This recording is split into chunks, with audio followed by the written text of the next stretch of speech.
மதுரை மீனாட்சியம்மன் கோவில் ஆடி முளைக்கொட்டு திருவிழா கொடியேற்றத்துடன் கோலாகல தொடக்கம்.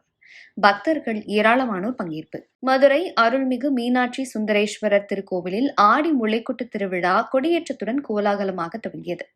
விழாவில் பக்தர்கள் ஏராளமானோர் பங்கேற்று சுவாமி தரிசனம் செய்தனர்.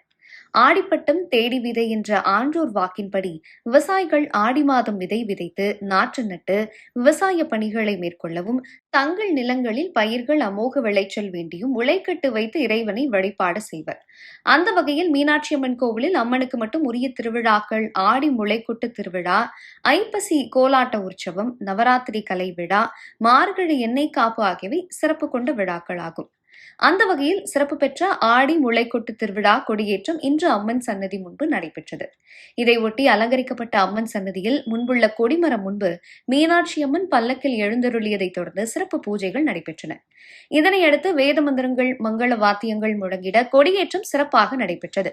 கொடியேற்ற விழாவில் மதுரையின் பல்வேறு பகுதிகளில் இருந்தும் வந்திருந்த ஏராளமான பக்தர்கள் கொடியேற்ற தரிசனம் செய்தனர். ஆடி முளைக்கொட்டு திருவிழா கொடியேற்றத்துடன் இன்று தொடங்கியதை அடுத்து விழா நடைபெறும் 10 நாட்களும் தினமும் காலையிலும் மாலையிலும் மீனாட்சி அம்மன் பஞ்சமூர்த்திகளுடன் கோவில் வளாகத்தில் ஆடி வீதிகளில் வலம் வந்து பக்தர்களுக்கு அருள் பாலிக்கிறார். அப்போது சிறப்பு நாதஸ்வரம் மற்றும் தவில் வித்வான்களின் வரவேற்பு நடைபெறும். அதனைத் தொடர்ந்து கொட்டு மேளம் எனும் சிறப்பு இன்னிசை மீட்டி அம்மன் இருப்பிடம் சேர்த்தியாவார்.